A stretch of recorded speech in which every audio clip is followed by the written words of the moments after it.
Hi friends, எல்லோரும் எப்படி இருக்கீங்க? இன்றைக்கி என்னோடய ஃபுல் டே vlog பார்க்கலாம். வெட்னஸ்டே அன்னைக்கு எடுத்த வீடியோ தான் இது.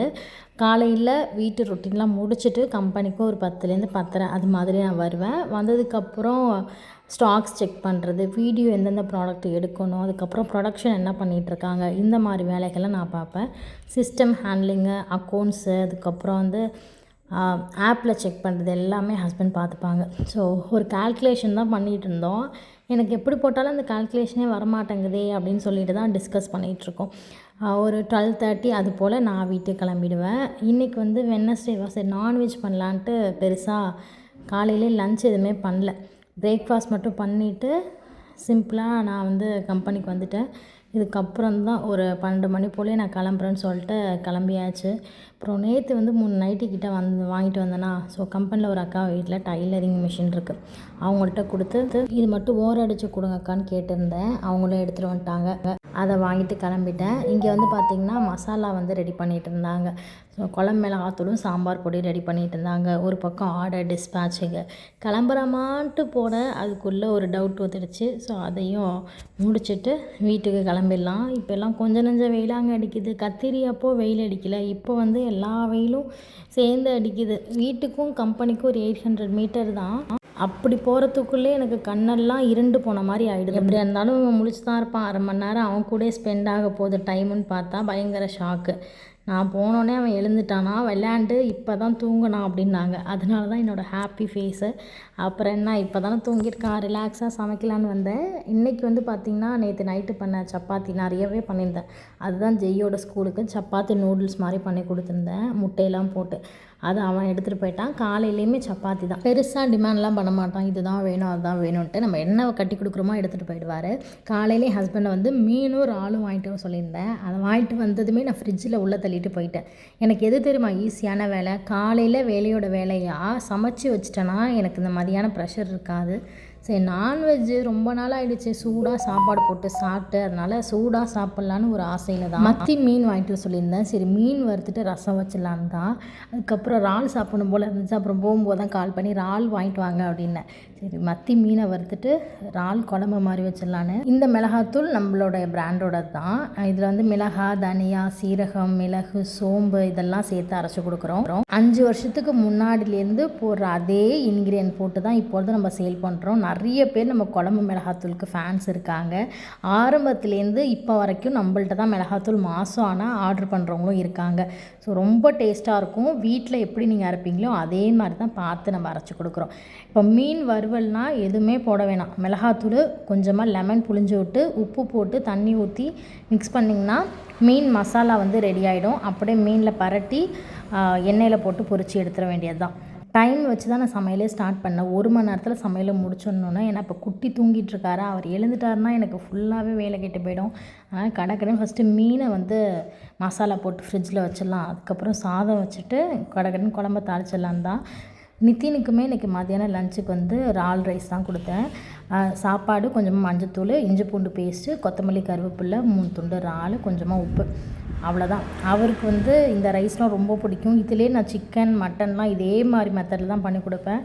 அழகாக கப்பு சிப்புன்னு சாப்பிடுவார். மற்றபடி இந்த பருப்பு காலையில் டிஃபனு நைட்டு கொடுக்குறது மட்டும்தான் அவருக்கு கஷ்டம். அதோட லஞ்சில் நான்வெஜ் அப்படின்னா சமத்தாக உட்காந்து சூப்பராக சாப்பிட்ருவார். நான் எக்ஸ்ட்ராவும் வச்சுப்பேன். ஏன்னா ஈவினிங்கும் அதுவே ஊட்டுறதுனால எக்ஸ்ட்ரா ரைஸ் வச்சு மதியானத்துக்கும் ஈவினிங்க்கு லைட்டாக சூடு பண்ணி அதை அப்படியே சேர்த்து ஊட்டிடுவேன். காலையில் நான் கொஞ்சம் தான் சாப்பிட்டு போனால் அப்படியே மிச்சம் இருந்துச்சு. அந்த சப்பாத்தி சாப்பிட்டுக்கிட்டே இறால் தொக்குக்காக வெங்காயம்லாம் கட் பண்ணி வச்சேன். இறால் தொக்கில் உருளைக்கிழங்கு சேர்க்காமல் நாங்கள் பண்ணதே கிடையாது. அந்த உருளைக்கிழங்கோட டேஸ்ட்டும் அப்போ தான் இறால் கிரேவி அதிகமாக இருக்கிற மாதிரியும் இருக்கும். நான் இறால்னு சொன்னேன்னா என் பையன் கிண்டல் பண்ணுவான். அவர் சும்மா சென்னையிலே இருந்தனால மெட்ராஸ் பாஷை பேசுவார். இறாமா அது இறாமா இறால் சொல்கிறோம்மா அப்படின்பா.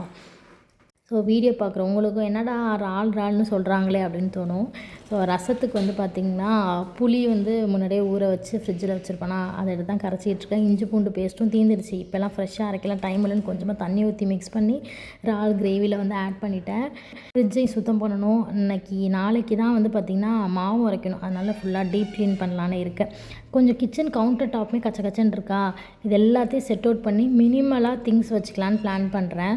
ரொம்ப ஆயில் டின் இதெல்லாம் அதிகமாக வச்சுக்காமல் சிம்பிளாக ஏதாவது மாற்றலாமான்னு யோசிச்சுட்ருக்கேன். உங்களுக்கு மினிமலாக திங்ஸ் வச்சு பிடிக்குமா, இல்லை கச்ச நிறைய வச்சு அதை பார்க்க நல்லாயிருக்கும், பட் அதை மெயின்டைன் பண்ணுறதுக்குள்ள போதும் அதுங்க என்ன பிசுக்கு எங்கேருந்து தான் வருதுன்னே தெரியல. வாரத்தில் ஒரு தடவையாவது எல்லாத்தையும் எடுத்து டீப்பாக க்ளீன் பண்ணுற மாதிரி இருக்குது. இப்போல்லாம் உடம்பு இருக்கிற கண்டிஷனில் வாரம் ஒரு நாள்லாம் க்ளீன் பண்ண முடியல. மாதத்துக்கு 2 தடவை தான் கிச்சன் கவுண்டர் டாப்பே டீப்பாக நான் க்ளீன் பண்ணுறேன். ஸோ சாருக்கும் சாப்பாடு ரெடி ஆகிடுச்சு. செஞ்சு முடித்து கிச்சன் கவுண்டர் டாப்லாம் தொடச்சி வந்தால் அழகாக எழுந்துட்டார். ஸோ அவங்க அப்பாவும் வந்துட்டாங்க லஞ்சுக்கு. மணி 2 மணிக்கிட்ட ஆகிடுச்சு. அவருக்கும் இப்போ அழகாக சாப்பாடு ஊட்டிட்டேன். சொன்னேன்ல, நான்வெஜ்லாம் இருந்ததுன்னா அந்த ஃப்ளேவருக்காகவே அவன் சாப்பிட்ருவான். ஏன்னா அந்த இஞ்சி பூண்டோட ஃப்ளேவர் நல்லாயிருக்கும். குக்கரில் நல்லா குலைவாக வடித்து அதுக்கப்புறம் மிக்சியில் வந்து அரைச்சி தான் கொடுப்பேன். இப்போது 10 மாதம் முடிய போகுது அப்படிங்கிறதுனால கொஞ்சம் குருணையாக தான் அரைச்சி கொடுப்பேன். மென்று சாப்பிட்ருவார். நீங்களாம் உங்களோட பசங்களுக்கு எப்போ நான்வெஜ் கொடுக்க ஸ்டார்ட் பண்ணிங்க அப்படின்னு சொல்லுங்கள். இப்போ நிறைய பேபி ஃபுட் ப்ராடக்ட் வந்து நம்ம லான்ச் பண்ணிட்டோம். ஸ்வீட் பொட்டேட்டோ, நேந்திரம் பனானா மால்ட் இதெல்லாமே ரெடி பண்ணுறேன். என்னோடய குழந்தைங்களுக்கு கொடுத்து அதை சாப்பிட்டு பிடிச்சதுனால தான் நான் மற்ற குழந்தைங்களுக்காகவும் நம்ம ரெடி பண்ணுறோம். லஞ்சும் ரெடி ஆகிடுச்சு. ரசம் வச்சேன். அதுக்கப்புறம் இறால் கிரேவி, மீன் வறுவல், முட்டை. அவ்வளோதான். இன்றைக்கி சூப்பராக சுட சாப்பாடு வச்சு நம்மளோட லஞ்சை முடிச்சிடலாம். வேலைக்கு போகிறவங்களுக்கு தான் தெரியும், அந்த ஆஃபீஸில் லஞ்ச் பாக்ஸ் ஓப்பன் பண்ணும்போது ஆறி போயிருக்கும். அது சாப்பிட்டது பாதி, சாப்பிடாத பாதின்னு நிறைய பேர் இருப்பாங்க. இத்தனை நாள் மண்டேலேருந்து சாட்டர்டே வரைக்கும் நல்லா ஆறின சாப்பாடே சாப்பிட்டு ஒரு மாதிரி ஆகிடுச்சு. அதனால தான் இன்றைக்கி நல்லா சுட வச்சு மீன் வச்சு சாப்பிட்ணுன்னே காலையிலேருந்து வெயிட் பண்ணிகிட்டு இருந்தேன். குட்டி சாரெல்லாம் இப்போலாம் எஸ்கேப் ஆகி ஓடுறது ரொம்ப கஷ்டமாக இருக்குது. நான் வெளில கிளம்புறதை பார்த்தாலே அழுவ ஆரம்பிச்சிடறான். ஒரு மூடை மாற்றிட்டு அவங்க தாத்தாட்ட விட்டுட்டு நான் கம்பெனி போயிட்டேன். ஜெய ஸ்கூல்லேருந்து பிக்கப் பண்ணிட்டு ஒரு 4 o'clock போல் வீட்டுக்கு வந்தோம். காலையில் வேலையை எல்லாத்தையும் முடிச்சிருந்தேன்னா எனக்கு வந்து டைம் இவ்வளோ நேரம் இழுத்துருக்காது. டைம் எப்பொழுதுமே கரெக்டாக அந்த 9:30க்குள்ளே கிச்சன் ஒர்க்லாம் முடிச்சுட்டு நான் கிளம்பும்போது எனக்கு பெருசாக இருக்காது. இன்றைக்கி வந்து சமைச்சதும் பார்த்திங்கன்னா ரொம்ப நிறைய நேரமாக நான் வேலை பார்த்துட்டு இருந்த மாதிரியே எனக்கு ஃபீலாக இருந்தது. அது ஏனே தெரில. ஏன்னா திரும்ப இன்றைக்கி கிச்சனில் வந்ததுனால தான் நினைக்கிறேன். இதுக்கப்புறம் இது மாதிரிலாம் பண்ணக்கூடாது. ஏன்னா வெயிலும் தாங்கலை. ஸோ அதனால் நம்மளால் கிச்சனையும் ரொம்ப நேரம் நிற்க முடியல. ஸோ ஜெய் வந்ததும் ஃபேஸ் வாஷ்லாம் பண்ணிவிட்டு சாப்பிட ஸ்டார்ட் பண்ணிட்டாரு. எப்படிப்பா இருக்குது அப்படின்னு கேட்டால் அவருக்கு இறால் ரொம்ப பிடிக்கும். நல்லா இருக்குமான்னு சொன்னால் அவருக்கு தம்பி தான் செம்ம பெட்டு ஃபேவரட். 2 பேருக்கும் விளையாட வந்து நல்லா போகுது. ஒளிஞ்சு பிடிச்சி தான் முக்கால்வாசி நேரம் விளையாடுவாங்க. எனக்கு ஒரு டேயில் ஹாப்பினஸில் இதுவும் ஒரு பாட்டுங்க. அவனுக்கு கொடுக்குற லஞ்ச் பாக்ஸ் காலியாக வந்துச்சுன்னா எனக்கு ஒரு தனியாக ஒரு ஹாப்பினஸ் வந்துடும். மதியானம் கொடுத்த அதே சாப்பாடு தான் லைட்டாக ஹீட் பண்ணி திரும்பவும் மிக்சியில் அரைச்சி அவருக்கு கொடுத்தனா அவரோட ஈவினிங் ஸ்நாக்ஸு முடிஞ்சிடும். காலையில், மதியானம், சாயந்தரம், ஈவினிங் ஒரு நாளைக்கு 4 வேளை ஊட்டுவேன். ஸ்நாக்ஸ் அப்படிங்கிறது வந்து பெருசாக கிடையாது. நாங்கள் சாப்பிட்ற ஃப்ரூட்ஸை வந்து கையில் கொடுத்தனா அவன் பாட்டெலாம் கடித்து விளாண்டுட்டு இருப்பான். ஈவினிங் கொஞ்சம் நேரம் வெளியில் வந்து உட்காருவோம். இந்த பூவெல்லாம் பறித்து சேர்த்து வச்சனா ஒரு 3 நாளைக்கு 4 நாளைக்கு ஒரு வாட்டி கட்டுறது. இந்த வீட்டில் வந்து கார்டன் செட்டப் பார்த்திங்கன்னா மைண்டுக்கு அவ்வளோ ரெஃப்ரெஷ்மெண்ட்டாக இருக்கும். ஈவினிங் வேலை முடிச்சுட்டு வந்து கொஞ்சம் நேரம் வெளியில் உட்காந்தோன்னு வச்சுக்கோங்களேன், அவ்வளோ ரிலாக்ஸாக இருக்கும். இந்த பூவு இதில் இருக்கிற பழம்லாம் பார்க்கும்போது 2 கொய்யாப்பழம் பறித்தேன். அதுக்கப்புறம் சங்குப்பூ டீ குடிக்கலான்னு சங்குப்பூ பறிச்சிட்டு வந்தேன். மல்லிகைப்பூ இங்கே இருக்குது. அதை 3 நாளைக்கு சேர்த்து இல்லை 4 நாளைக்கு ஒரு வாட்டி சேர்த்து கட்டிப்பேன். சங்குப்பூ டீ தான் ஃபஸ்ட்டு குடித்தேனே. பாதி லெமன், அதுக்கப்புறம் மலை தேன், சுத்தமான தேன் 2 ஸ்பூன் போட்டு சங்குப்பூ டீ குடிச்சு பாருங்கள். மெட்டபாலிசத்தை நல்லாவே இன்க்ரீஸ் பண்ணும். குழந்தைங்களுக்கும் இது கொடுக்கலாம் அப்படின்னு சொல்கிறாங்க. நித்தினுக்கு நான் கொடுக்கல, ஜெய்யிக்கு வந்து கொடுப்பேன். நான் குடிக்கும்போது ஒரு 1/2 டம்ளர் ஊற்றி கொடுப்பேன், அவனுமே குடிப்பான். ஸோ சங்குப்பூ டீ வந்து மைண்டுக்கு அவ்வளோ ரெஃப்ரெஷ்மெண்ட்டாக இருக்கும். ஸ்ட்ரெஸ் இருந்தால் கூட அந்த ஸ்ட்ரெஸ் லெவலை வந்து கம்மி பண்ணும் அப்படின்னு சொல்கிறாங்க. இதை பறித்து காய வைக்கிறதுல ஃப்ரெஷ்ஷாகவே இருக்கிறதுனால அப்பப்போ பறித்து இது மாதிரி டீ குடிச்சிட்டு உட்காந்துருவேன். இந்த டம்ளருக்கு ஒரு கதை சொல்கிறேன். கிளாஸு நித்தின் வந்து தூங்கிட்டான். சரி வாஜய் கொஞ்சம் நேரம் வெளியில் உட்காந்து நம்ம பேசிகிட்டு இருக்கலாம், நீயும் ஹோம்ஒர்க் பண்ண, அம்மா அந்த கிளாஸை குடிச்சிட்டு வரேன்னு தான் உட்காந்துருந்தேன். சைடில் வச்சேன் பாருங்கள், குடிச்சிட்டு தலை சீவிட்டு இருந்தேன். அங்கேருந்து வேகமாக நடந்து வந்தவன் கிளாஸை தட்டி விட்டு அந்த கிளாஸ் போய் வெடித்து சிதறிடுச்சு. நல்ல வேளை யார் மேலேயும் படலை. அவ்வளோ ஸ்பீடாக வந்தான். அவன் மேலே தப்பு இல்லை, என் மேலே தான் தப்பு. குடிச்சிட்டு நான் ஓரமாக வைக்கணும். நட்டுக்கு நடுப்பில் வச்சா புள்ள என்ன பண்ணுவான்? ஸோ கிளாஸு உடஞ்சிட்டு சரி போடாமா என்னம்மா அப்படின்னா, என் மேலே தான் தப்பு, வந்து உட்காருன்னு கொஞ்சம் நேரம் அவருக்கு ஹோம்ஒர்க் எழுதி கொடுத்தோம். சரி ஈவினிங் எங்கேயாவது வெளில போயிட்டு வரலாம் அப்படிங்கிறதுனால ஒரு 7 மணி போல் வெளில போயிட்டு காய்கறி, அதுக்கப்புறம் ஒரு குட்டி லாங் ட்ரைவ்லாம் கிடையாது, சும்மா ஷார்ட் ட்ரைவ் தான், கொஞ்சம் நேரம் ஊர் சுற்றி பார்த்துட்டு வீட்டுக்கு வந்து தூங்கியாச்சு.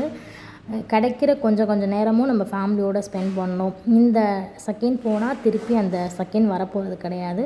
ஸோ கிடைக்கிற நேரத்தில் நமக்காகவும் நம்ம ஃபேமிலிக்காகவும் டைம் வந்து ஜாலியாக என்ஜாய் பண்ணிட்டு. ஐ ஹோப் இந்த வீடியோ உங்கள் எல்லாருக்கும் பிடிச்சிருக்குன்னு நம்புகிறேன். இந்த வீடியோ பிடிச்சா பெரிய லைக் கொடுங்க. இன்னொரு வீடியோ சந்திக்கிறேன். பாய்.